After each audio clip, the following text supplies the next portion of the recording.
Fala pessoal, bem-vindos a mais um mergulho profundo aqui no Real Podcast. Hoje vamos dissecar a estratégia defensiva do Real Madrid. É isso aí. Especialmente as recentes decisões do Ancelotti que têm gerado bastante debate na imprensa espanhola. A grande questão é: A escalação do Tchouaméni na zaga. exato, será que é só um improviso? Ou será que o Mister está planejando algo mais ambicioso para o futuro? Uma pergunta que vale a pena investigar.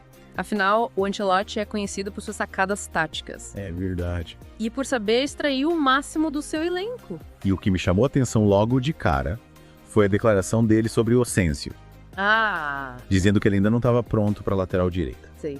Aí, na partida seguinte, contra o Valladolid, o Asensio foi titular justamente na lateral. É mesmo. E a gente lembra que ele tinha elogiado o Valverde nessa posição antes, chamando ele de o jogador mais completo do mundo. Pois é. E essa escolha, à primeira vista contraditória, nos leva a questionar o que o Ancelotti realmente busca para o time. O Valverde, como lateral, oferece mais força física e intensidade enquanto o Asensio. Apesar de menos contundente defensivamente, pode contribuir mais na construção de jogadas. Mas o Asensio se saiu bem defensivamente, né? Mesmo com pouca participação no ataque. Verdade. Enquanto isso, o Tchouaméni estava lá firme e forte na zaga central.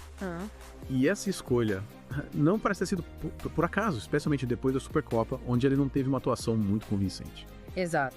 O posicionamento do Tchouaméni na zaga pode ser visto como uma resposta direta àquela derrota na final da Supercopa. E o mais interessante é que ele ainda não estava 100% fisicamente.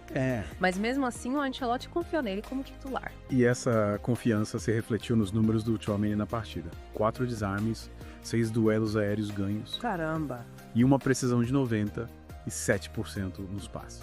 Impressionante para um jogador que, em teoria, está fora da sua posição de origem. O que me intriga é que essa atuação do Tchouaméni na zaga levanta a possibilidade de ele se firmar nessa posição.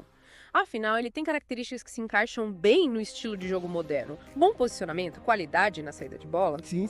e capacidade de antecipação. É verdade. E vale lembrar que o próprio Ancelotti, nas entrevistas depois do jogo contra o Valladolid, reforçou a importância da solidez defensiva. E confirmou que o Tchouaméni vai continuar na zaga até o Alaba estar totalmente recuperado. Inclusive, o Real Madrid não sofria gols desde a semifinal da Supercopa. Ou seja, a estratégia deu resultado. E aí entra a questão do Alaba. Ele está cada vez mais perto de voltar à titularidade, já que vem ganhando mais minutos em campo nos últimos jogos. Aí fica a dúvida. Qual será o impacto do retorno dele no time titular? Será que o Asensio perderá espaço? E o Tchouaméni voltará para o meio campo? E para adicionar mais uma camada de complexidade a esse quebra-cabeça tático, enquanto a gente discutia a defesa. O Mbappé simplesmente meteu 3 gols contra o Valladolid. Um hat-trick do Mbappé. E isso nos faz pensar, será que com um ataque tão poderoso, a solidez defensiva se torna menos importante para o Ancelotti? É uma pergunta interessante. Com certeza, o Mbappé muda toda a dinâmica do time. O ataque com ele, Vinícius Júnior, Rodrigo, é muita potência. Mas mesmo com todo esse poderio ofensivo, um time que aspira a grandes títulos precisa ser consistente na defesa. Sem dúvida. E o Ancelotti, com toda a sua experiência, sabe muito bem disso. Bom, pessoal, por enquanto, vimos as decisões do Ancelotti, a atuação do Asensio, do Tchouaméni, a volta do Alaba e o show do Mbappé. Mas ainda tem muito mais. No próximo bloco, vamos mergulhar ainda mais fundo na estratégia do Ancelotti e tentar decifrar o que ele está planejando para o futuro do Real Madrid. E não se esqueçam de se inscrever no canal e deixar o like se vocês estiverem gostando do nosso mergulho profundo no mundo do Real Madrid aqui no Real Podcast. É essa aí. Voltamos já com a parte 2 da nossa análise. Fiquem ligados. E aí, voltamos para a segunda parte do nosso mergulho profundo aqui no Real Podcast, analisando a estratégia defensiva do Real Madrid. E como a gente estava falando antes do intervalo, a atuação do Tchouaméni como zagueiro central tem dado o que falar. Com certeza. E não é para menos. Os relatórios que a gente analisou mostram que, mesmo sem estar 100% fisicamente, ele teve um desempenho impressionante contra o Valladolid. 4 desarmes, 6 duelos aéreos ganhos Nossa, e uma precisão de 97% nos passes. é muita coisa. Essa qualidade para um jogador que, teoricamente, está fora da sua posição original. Esses números realmente chamam a atenção e nos levam a questionar se o Ancelotti, na verdade, já não enxergava o Tchouaméni como uma opção para a zaga a longo prazo. Afinal, ele tem características que se encaixam muito bem no futebol moderno: boa saída de bola, leitura de jogo, capacidade de antecipação. Seria uma sacada genial do Ancelotti, né? Transformar um volante promissor num zagueiro de alto nível. Mas e aí? O que acontece quando o Alaba voltar? O Tchouaméni volta pro meio ou a gente vai ver uma disputa acirrada por posição? Aí que tá, essa é a grande questão. Se o Tchouaméni continuar nesse nível, o Ancelotti vai ter uma decisão difícil pela frente. Manter o Tchouaméni na zaga significa ter um meio-campo com menos opções, mas com uma defesa mais sólida. Por outro lado, voltar com o Tchouaméni para o meio-campo significa ter mais poder de fogo no ataque, mas talvez uma defesa mais vulnerável. Um dilema e tanto. Imagina só as opções que o Ancelotti teria no meio-campo com o Tchouaméni de volta. Ele poderia formar uma dupla com o Camavinga, por exemplo, e ter o Valverde e o Bellingham completando o quarteto. Seria um meio-campo jovem, dinâmico e com muita qualidade técnica. Sem dúvida. Mas a gente não pode esquecer do Alaba. Ele é um jogador experiente, multicampeão, fundamental para o sistema defensivo do Real Madrid. Quando ele voltar, a briga por uma vaga na zaga vai ser intensa. Com certeza. Mas e o Asensio? Depois de uma boa atuação na lateral direita, será que ele vai conseguir manter a vaga no time titular? Ou será que ele vai acabar perdendo espaço com a volta do Alaba e a possível mudança de esquema tático? A situação do Asensio é realmente intrigante. Ele sempre foi visto como um jogador de ataque, mas se adaptou bem à função de lateral. No entanto, com a volta do Alaba, a tendência é que ele retorne ao banco de reservas, a menos que o Ancelotti decida mantê-lo no time, talvez explorando outras posições no ataque. O futuro do Asensio no Real Madrid ainda é uma incógnita, mas o que fica claro é que o Ancelotti tem um quebra-cabeça para resolver.